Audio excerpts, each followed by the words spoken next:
갈라디아서 3장이 되겠습니다. 우선 1절부터 5절까지 같이 읽겠습니다. 시작. 어리석도다 갈라디아 사람들아, 예수 그리스도께서 십자가에 못 박히신 것이 너희 눈앞에 밝히 보이거늘 누가 너희를 꾀더냐. 내가 너희에게서 다만 이것을 알려 하노니 너희가 성령을 받은 것이 율법의 행위로냐 혹은 듣고 믿음으로냐. 너희가 이같이 어리석으냐. 성령으로 시작하였다가 이제는 육체로 마치겠느냐. 너희가 이같이 많은 괴로움을 헛되이 받았느냐. 과연 헛되냐. 너희에게 성령을 주시고 너희 가운데서 능력을 행하시는 이의 일이 율법의 행위에서냐 듣고 믿음에서냐.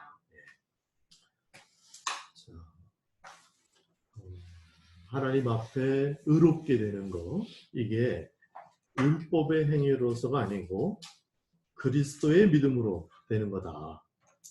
그게 복음이다 하는 것을 이제 2장에서 정리를 했죠.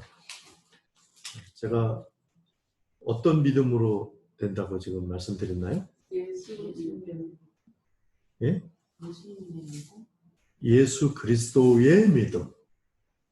물론 그분을 믿는 거하고 관계가 있습니다. 그러나 일단 예수 그리스도의 믿음으로 된다 하는 것을 이제 제시한 다음에, 어리석은 자들아, 지금 이 복음을 또 다시 놓치면은 이제 어리석은 게 되는 건데,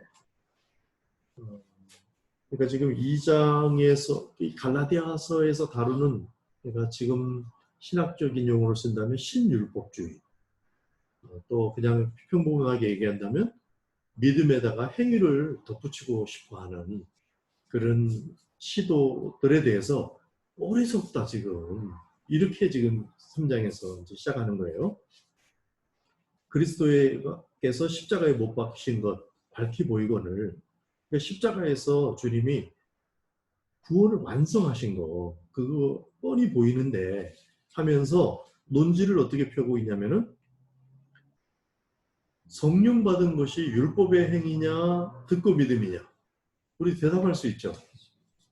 당연히 율법의 행위로 이렇게 대답할 수가 없고 듣고 믿음으로다. 그런데 지금 여기 그리스도의 믿음 우리가 얘기하는 거하고는 조금 다른 믿음이죠. 그래서 3장에서는 지금 우리가 그리스도를 믿는 믿음에 대해서도 다루고 있습니다. 2장에서는 그리스도의 믿음에 대해서 초점을 가지고 설명을 했다면은, 이제 그 그리스도의 믿음을 우리가 믿는 거, 그 부분에 대해서 이제 이야기를 하는 거예요. 성령을 받은 것이 그러하고, 또 5절에서는 너희 가운데서 능력을 행하시는 일, 성령께서 우리 안에서 능력으로 역사하신 거, 이게 뭐 우리가 율법을 목록을 잘 지켜가지고 그런 거냐, 아니면 이 복음을 듣고 믿기 때문에 그런 거냐, 이렇게 되묻는 거죠. 당연히 후자죠. 그 이제 이야기로 시작을 하고, 그래서 하나님 앞에 의롭게 되는 것도 믿음으로, 성령을 처음 받은 것도 믿음으로, 그리고 그 성령이 우리 안에서 역사하시는 것도 믿음으로, 지금 이 얘기까지 정리를 한 겁니다. 5절까지. 6절부터 9절까지 읽겠습니다. 시작. 아브라함이 하나님을 믿음에 그것을 그에게 의로 정하셨다 함과 같으니라. 그런즉 믿음으로 말미암는 자들은 아브라함의 자손인 줄 알지어다. 또 하나님이 이방을 믿음으로 말미암아 의로 정하실 것을 성경이 미리 알고 먼저 아브라함에게 복음을 전하되 모든 이방인이 너로 말미암아 복을 받으리라 하였느니라. 그러므로 믿음으로 말미암는 자는 믿음이 있는 아브라함과 함께 복을 받느니라. 아브라함 이야기를 이제 시작하는데, 아브라함이 하나님을 믿음에 그것을 그의 의로 정하셨다. 창세기 15장에 나오는 이야기인데, 그러니까 아브라함이 하나님을 믿는 이거하고 지금 그리스도인들이 듣고 믿는 거, 요거하고를 이게 같은 거라는 거예요. 그 6절에 이렇게 함과 같으니라 이렇게 이제 표현을 했죠. 창세기 15장 그 5, 6절에 있는 그 말씀을 인용한 건데 거기에 보면은 그 아브라함에게 그 무뼈를 헤아려 봐라 그러면서 내 자손이 이와 같으리라. 이제 그런 문맥인데요. 문맥에서는 이삭을 가르치는 것 같아요. 항상 자손이라고 할 때 자손들이라고 안 하고 자손이라고 합니다. 단수를 꼭 써요. 이게 좀 특이한 표현이긴 하고 근데 일단 이삭을 가르치는 걸로 보여요. 문맥에서는. 그러나 사도 바울이 16절에서 또 해석을 할 때 그리스도를 가르치는 그 자손을 씨라고 되어 있는데 단수로 쓰면서 그게 그리스도를 가르치는 걸로 해석을 하고 있습니다. 16절 한번 가볼까요? 예. 이 약속들은 아브라함과 그 자손에게 말씀하신 것인데 여럿을 가르쳐 그 자손들이라 하지 아니하시고 오직 한 사람을 가르쳐 내 자손이라 하셨으니 곧 그리스도라. 이제 사도 바울이 구약학자로서 이렇게 지금 해석을 합니다.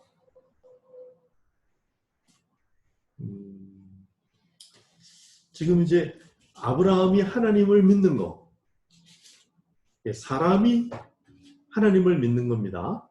그리스도인이 지금 믿는 거, 요거하고 지금 나란히 놓으면서 그런 것 같다 이렇게 지금 설명을 했고, 근데 이 똑같은 이 본문을 이제 창세기에서 인용한 이 본문을 야고보서에서는 행함이 없는 죽은 믿음 이야기를 하면서 아브라함이 행함만 아니라 믿음만 아니라 행함으로 의롭다 하심을 입었다 이렇게 또 언급을 해요.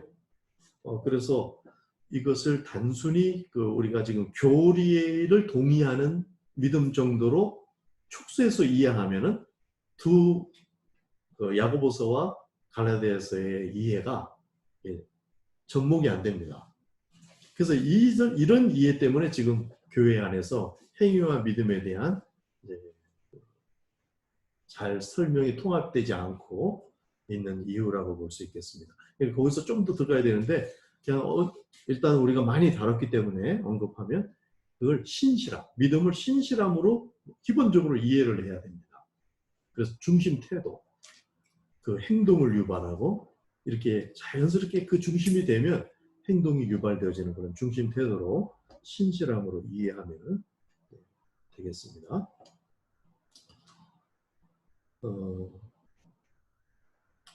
7절 그런즉 믿음으로 말미암은 자들은 아브라함의 자손인 줄 알지어다. 우리가 그런 사람들인 거죠.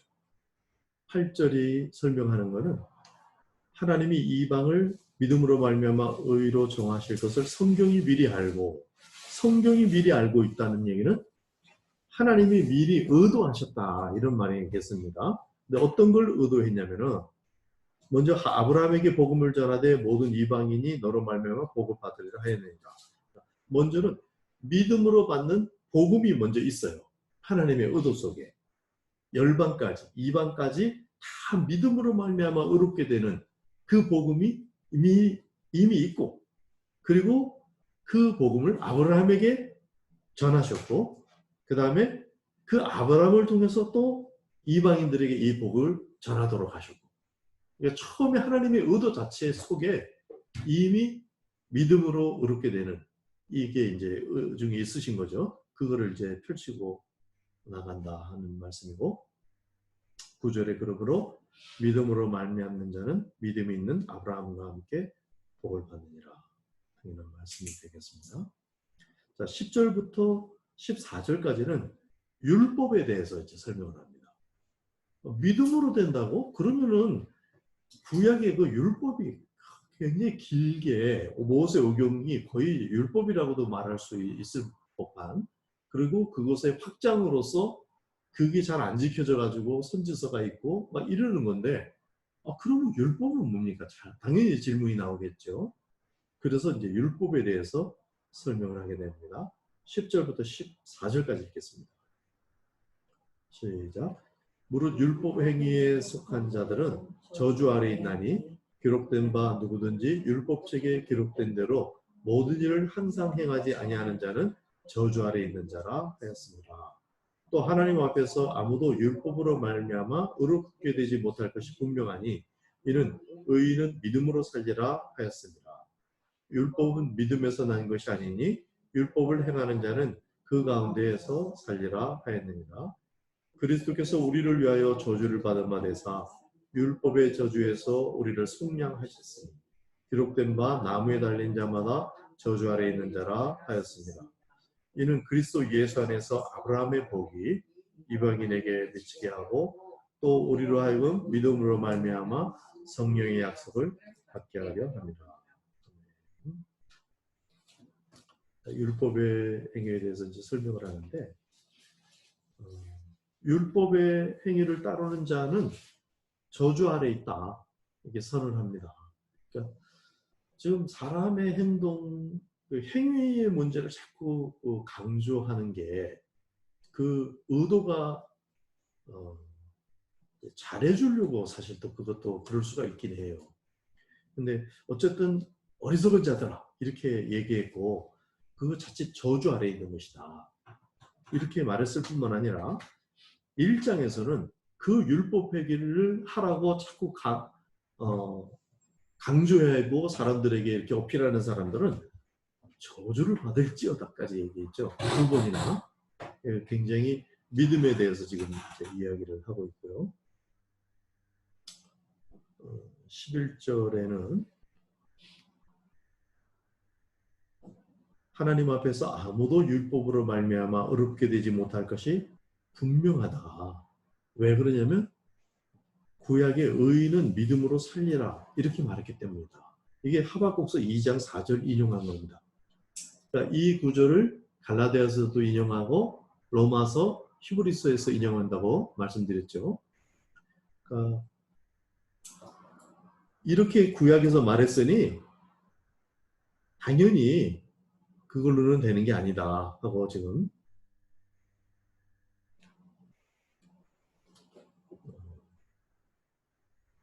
율법으로 어렵게 되지 못하는 것이 분명하다.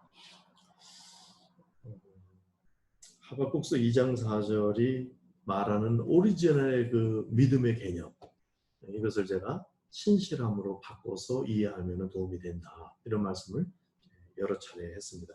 그 부분에 대해서는 지금 따로 언급을 안 하겠습니다. 그러니까 하박국서 2장 4절이 매우 중요한 것에 대해서 다시 한번 우리가 생각해야 되겠죠. 그리고 로마서에서 그 같은 구절을 어떤 식으로 강조하는지, 갈라디아서에서 어떻게, 히브리서에서 어떻게 강조하는지 이걸 좀 이해할 필요가 있고 하박국서 내에서는 그것을 어떻게 쓰고 있는지 이런 거를 중요하게 이해할 필요가 있습니다. 제가 생각할 때 그게 이해가 잘 되면 믿음과 행위의 문제가 괴리가 생기지 않고 그냥 일치하면서 순조롭게 적용이 가능하다. 이렇게 저는 이렇게 보이고요. 자, 12절. 율법에 대해서 지금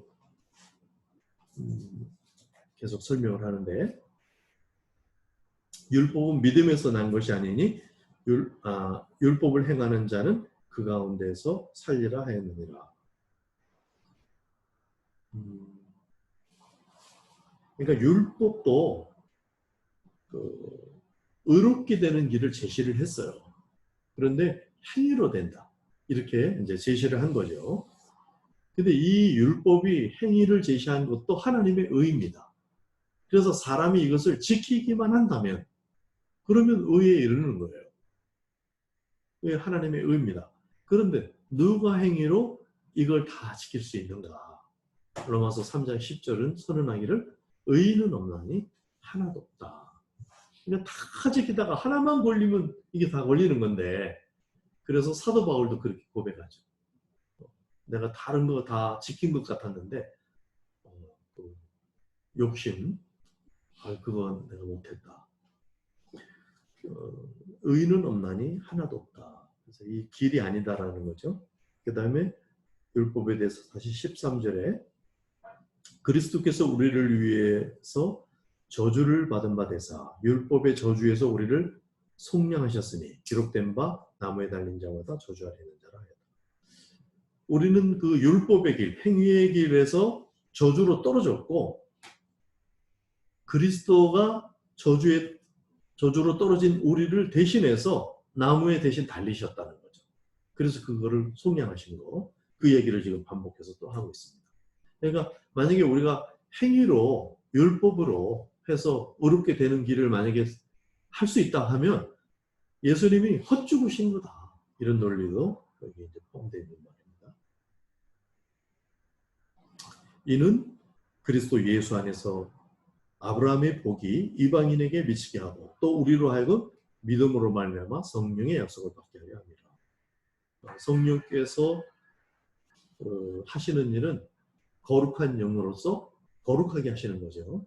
그게 하나님의 형상을 담게 하고 한마디로 의라고 지금 얘기하는데 의도 지금 우리가 법정적인 의미로 자꾸 의라고 생각하니까 조금 딱딱하게 느껴지는데 하나님이 보시기에 옳은 거예요. 그게 의입니다. 근데 하나님이 보시기에 옳다는 것이 어떤 목록을 지켰다고 해서 그게 하나님께 옳겠어요? 중심을 보시는 하나님, 전능하신 하나님 앞에, 거룩하신 하나님 앞에 뭐 1번, 2번, 3번 이렇게 지켰다 그래서 그게 옳을 수가 없죠. 이게 처음부터 사실 그런 아이디어인데 성령의 약속을 받는다는 말은 거룩하게 되고 의롭게 되는 거죠. 그것을 아브라함의 복이 우리 임하는 것과 같은 거고 지금 우리가 믿음으로 받게 되는 거. 그게 이제 하나님 앞에 옳게 되는 거. 그러면서 약속 얘기를 또 하는데요. 15절, 16절 또 읽습니다. 시작. 형제들아 내가 사람의 예대로 말하노니 사람의 언약이라도 정한 후에는 아무도 폐하거나 더하거나 하지 못하느니라. 이 약속들은 아브라함과 그 자손에게 말씀하신 것인데 여럿을 가리켜 그 자손들이라 하지 아니하시고 오직 한 사람을 가리켜 내 자손이라 하셨으니 곧 그리스도라.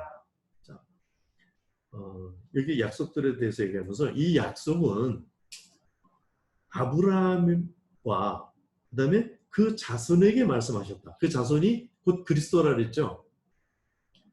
그러니까 이 약속은 아브라함에게도 하고 그리스도에게도 하고 이렇게 동시에 했다. 그 말입니다. 그래서 지금 예수 그리스도에게도 이 약속이 주어졌고 아브라함에게도 이 약속이 이제 주어졌다.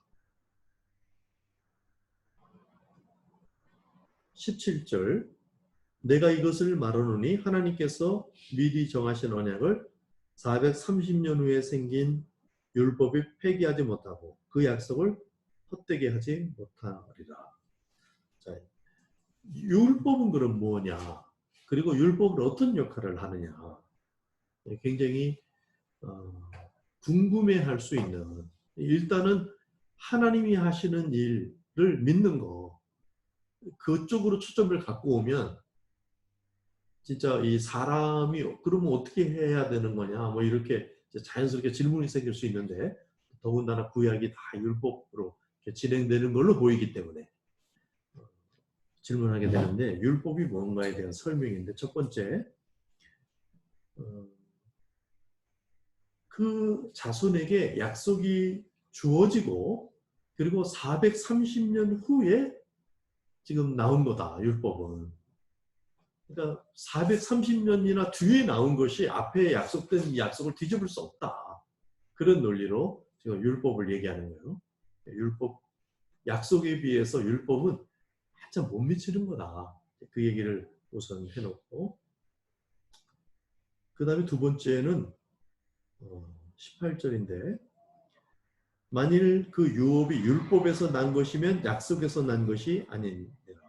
그러나 하나님이 약속으로 말미암아 아브라함에게 주신 것이다. 그러니까 이 유업, 하나님이 우리가 어렵게 되는 거, 그리고 그 후에 의의 상속자가 되는 거, 이런 모든 것들이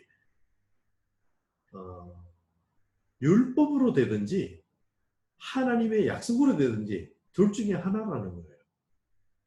이게 무슨 뜻이냐면 율법의 행위로 된다는 말은 우리가 해가지고 뭔가 이루어지든지 아니면 하나님이 약속을 해줬으니까 하나님이 하셔서 되든지 이렇게 되는 거지 둘 다 될 수는 없다. 이제 그렇게 말을 하고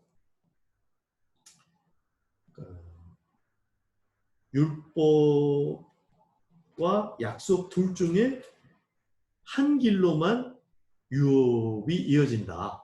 이제 이 말을 한 거고 19절은 또 율법은 우리가 범죄했기 때문에 더해진 것이다.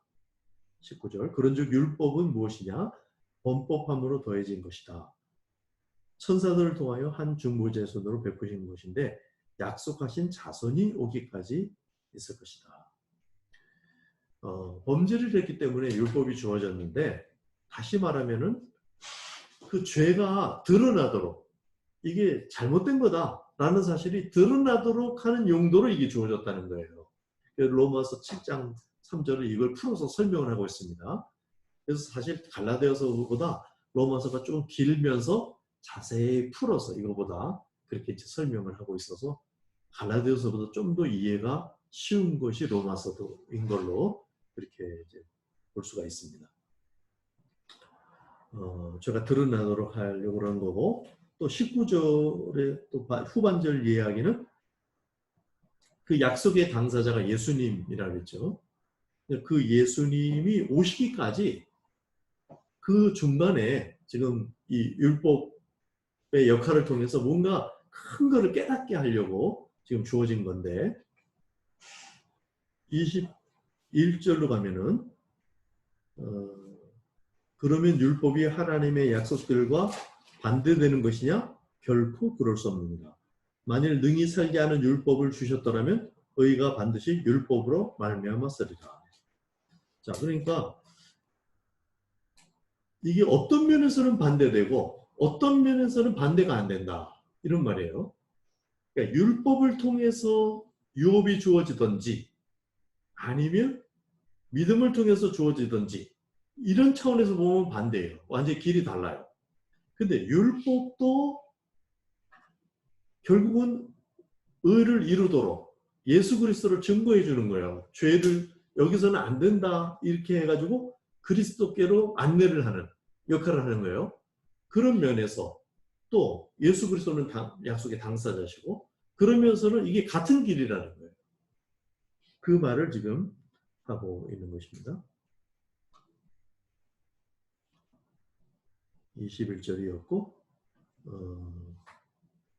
그리고 행위로 의롭게 되는 길을 제시를 하지만 그 길로 결코 능히 살게 하지를 못한다.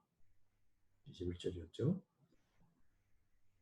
그러나 22절 그러나 성경이 모든 것을 주 아래에 가두었으니 이는 예수 그리스도를 믿음으로 말미암는 약속을 믿는 자들에게 주려 하심이라. 그러니까 결국 모든 사람은 죄에 갇혔고 믿음으로만 그 약속을 받을 수가 있게 된다. 그러니까 율법으로 말미암아 죄에 갇힌 것이 확실히 증거되고 드러나는 거예요. 그래서 이제 율법으로는 안 된다 하는 것이 확정이 되고 그러면 어떻게 하나? 믿음으로 된다. 그쪽으로 이제 이렇게 안내를 해준다는 거죠. 그리고 이제 22절에 예수 그리스도를 믿음으로 말미암는 약속 이렇게 돼 있는데 여기 지금 목적적으로 돼 있죠. 이것도 사실은 소유격으로 돼 있다는 말씀입니다. 예수 그리스도의 믿음으로 말미암는 약속을 믿는 자 여기는 목적격인 거죠. 그러니까 지금 우리가 예수님을 믿는 것 이게 목적격이죠. 근데 예수님의 믿음 이렇게 할 때는 소유격이죠. 그러니까 지금 두 개가 다 나오는 겁니다. 그리스도의 믿음과 그리스도를 믿는 믿음. 지금 이 3장에서는 주로 초점이 우리가 그리스도를 믿는 거 그것에 대해서 지금 설명을 하고 있는 중이지만 22절에는 결국 예수 그리스도의 믿음으로 말미암는 약속을 또 그것을 믿는 자들에게 주려고 하는 것이다. 지금 율법이 존재하고 막 역할하고 하는 이유가 다 이거는 갇혀 있고 그 길밖에 없다. 이거를 가르쳐 주려고 하는 것이었다. 결국 약속된 것을 주려고 하는 거죠.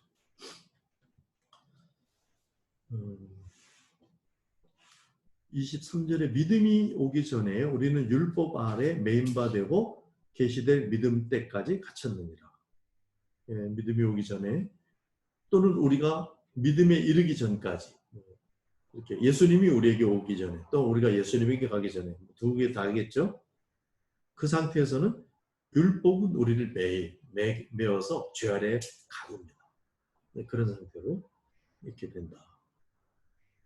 이같이 율법이 우리를 그리스도께 인도하는 초등교사가 되어 우리로 하여금 믿음으로 말미암아 의롭다함을 얻게 하려 함이라.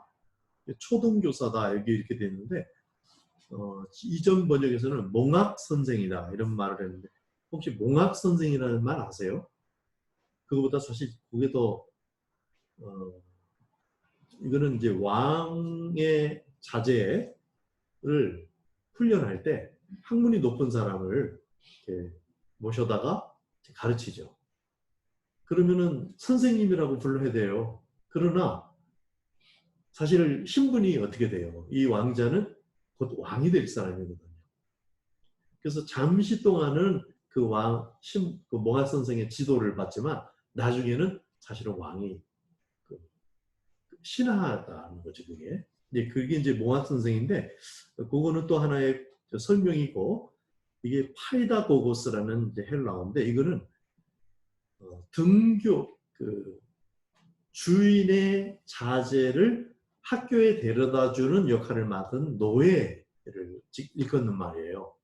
그러니까 사실은 이거는 교사도 아닌 거예요. 여기서는 이 단어로만 본다면 그냥 인도해주는 데려다주는 그런 역할인데 여기서 율법이 우리를 그리스도께로 데려다주는 역할을 하는 거다. 그래서 믿음으로 말미암아 결국 의를 얻게 하려고 이렇게 하는 거다. 이 설명을. 그래서 율법만이 아니고 사실은 세상에서 일어나는 모든 일도 마찬가지인데 특히 율법은 한 입구로 우리를 계속 몰아줘요. 그게 어디냐면 예수 그리스도죠.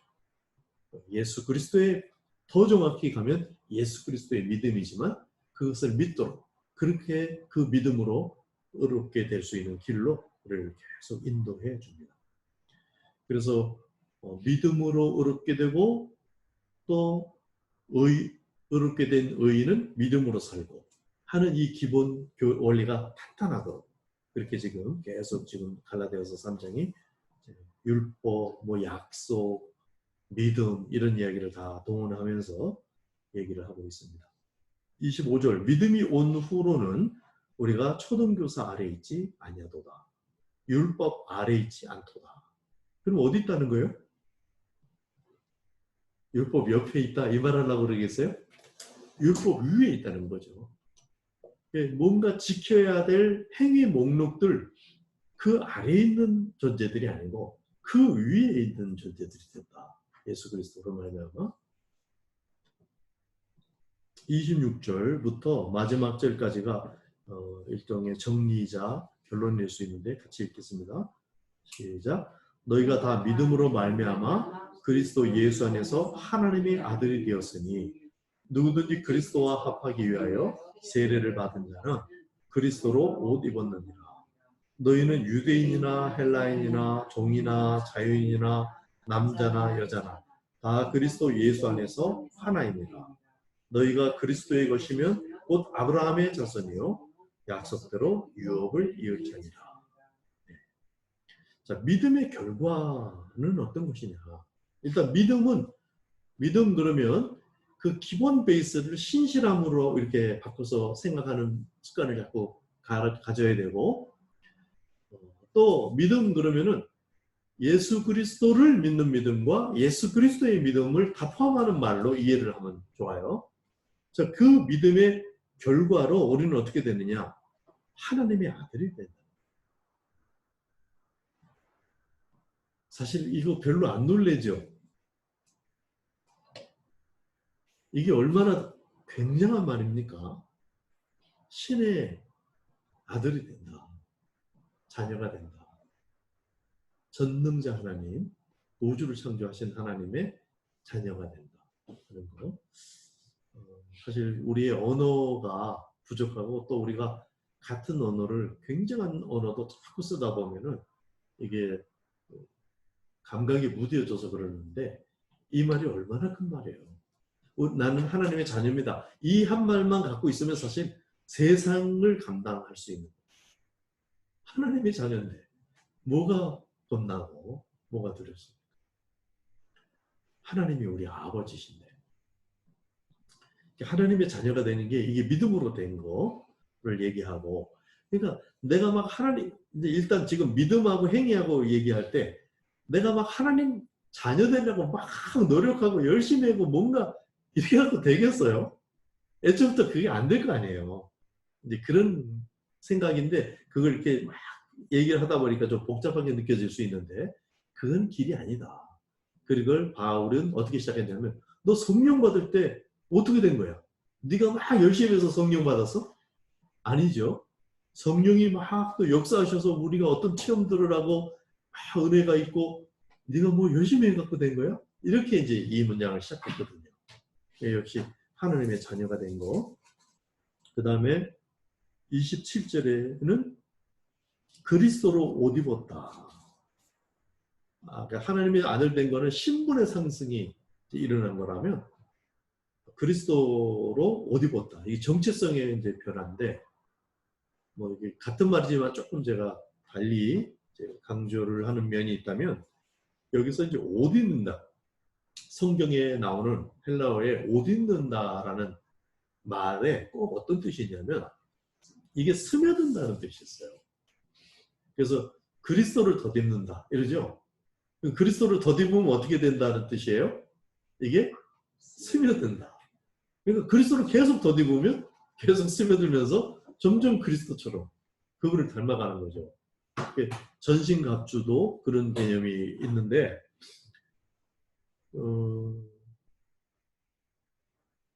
그러니까 옷 얘기가 나오면은 그 영화에서 그 히어로들이 옷을 바꿔 입고 나오잖아요. 스파이더맨, 또 뭐 슈퍼맨, 여성은 누가 있죠? 원더우먼. 뭐 옷을 갈아입고 나오잖아요. 그게 이제 정체성과 어떤 그런 이야기거든요. 근데 그리스도는 그리스도인, 스파이더맨이듯이 그리스도맨인 거죠. 그리스도와 우리가 사람이 연합된 아주 신비한 그런 존재. 그게 하나님의 아들, 새로운 피조물. 그런 존재가 된 것에 대해서 이야기를 하고 그 다음에 28절은 그리스도 안에서 하나가 됐다. 누가 하나가 됐냐면 유대인이나 헬라인이나 종이나 자유인이나 남자나 여자나 이거 지금 우리한테는 당연하게 생각되는 평범한 문장일지 모르지만 당시에는 아주 혁명적인 문장인 거예요. 이게 뭐 신문 고아가 없다.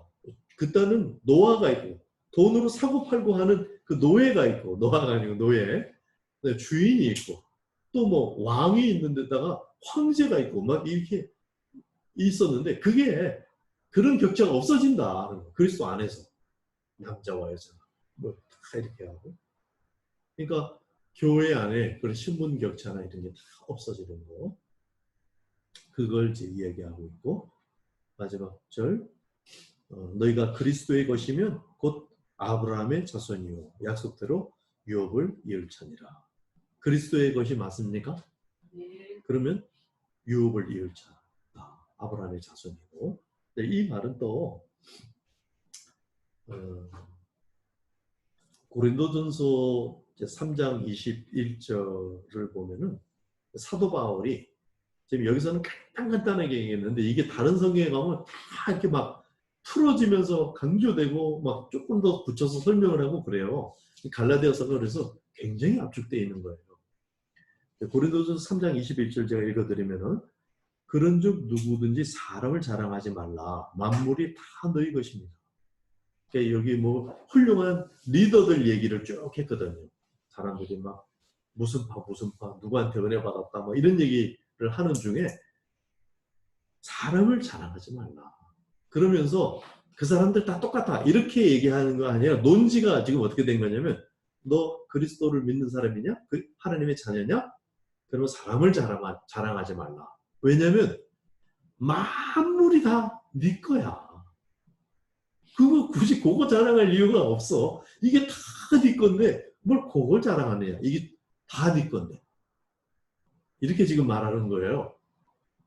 그 다음에 22절에 바울이나 아볼로나 게바나 이 사람들 아주 그 교회의 기둥 같은 사람들이죠. 이 사람들 다 언급하고 그 다음에 세계나 생명이나 사망이나 지금 것이나 장래 것이나 뭐 빠지는 게 없죠. 그래놓고 다 너희의 것이다. 내가 그리스도의 것이다. 그 다음에 23절 너희는 그리스도의 것이요 그리스도는 하나님의 것이다. 하나님의 소유가 된 우리는 또 사실은 우리 안에 우리가 모든 것을 소유하는 그런 존재들이 됐다는 거예요. 그것을 지금 3장에서 결론 부분으로 얘기하고 지금 믿음으로 주는 약속, 믿음으로 되는 약속을 이제 세 가지를 얘기한 셈이에요. 이런 식으로 지금 이런 유업, 이런 굉장한 유업을 주려고 하는 것이라는 것을 29절에서 얘기한 거고 그 다음에 22절에서 약속을 믿는 자들에게 주려 합니다. 약속된 거를 주려 한다. 그 약속된 게 뭐냐? 뭐 여러 가지 더 넓게 생각할 수 있지만 좀 좁혀서 생각하면 하나님 앞에 의인이 되는 거예요. 곧 그렇게 되는 거고 또 약속에 대한 주는 것에 대한 것이 14절에 또 성령의 약속을 주려 합니다. 여기가 오름, 거룩이라고 말할 수도 있고 아까 그거는 또 성령의 또 어떤 더 많은 또 약속된 축복들, 아브라함에게 허락된 복, 뭐 이런 것도 되겠습니다. 자, 이렇게 해서 갈라디아서 3장은 정말 행위를 자꾸 그렇게 하는데 정말 어리석은 거다. 이렇게 얘기하면서 그 논지를 쭉 얘기했고요. 하나 이제 우리가 좀 더 숙제가 하나 남아있는 것은 뭐냐면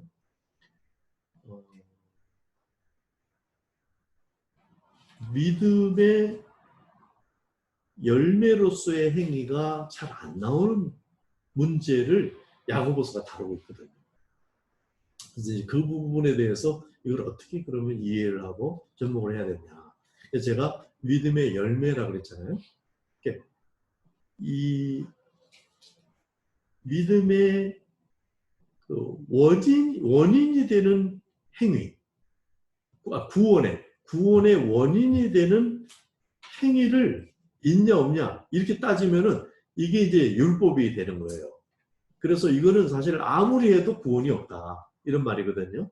근데 이미 구원받은 자가 행위가 있냐 없냐 이 문제는 행위가 없으면 굉장히 미숙한 거죠. 아주 미숙하고 그러나 심지어는 강도가 딱 예수를 믿고 천국에 갔잖아요. 그런 경우처럼 되게 근데 어떤 사람들은 그거를 부러워하는 수가 있어요. 놀다가 딱 믿고 천국 가면은 그거 수저받는 거 아니냐? 전혀 아닙니다. 그거 부끄러운 구원이고 아주 그 상급이 진짜 없고 구원은 받겠지만 그런 거거든요. 그러니까 그런 그 구원의 결과로서의 행위가 없을 때는 야단 맞고 부끄럽고 미숙한 것이고 이럴 수는 있지만 구원이 취소되거나 그런 건 아니다. 이제 그런 이야기를 해야 되고 갈라디아서 2장에서 그리스도의 믿음을 강조했다면 이제 3장에서는 그 그리스도를 향한 우리의 믿음에 대해서 아브라함이 믿는 그 믿음과 나란히 그리스도인의 믿음을 놓으면서 지금 설명을 해주고 있었습니다. 자, 갈라디아서 3장 이렇게 이제 마칩니다. 조금 더 질문도 하고 이야기를 나누는 시간 갖도록 하겠습니다.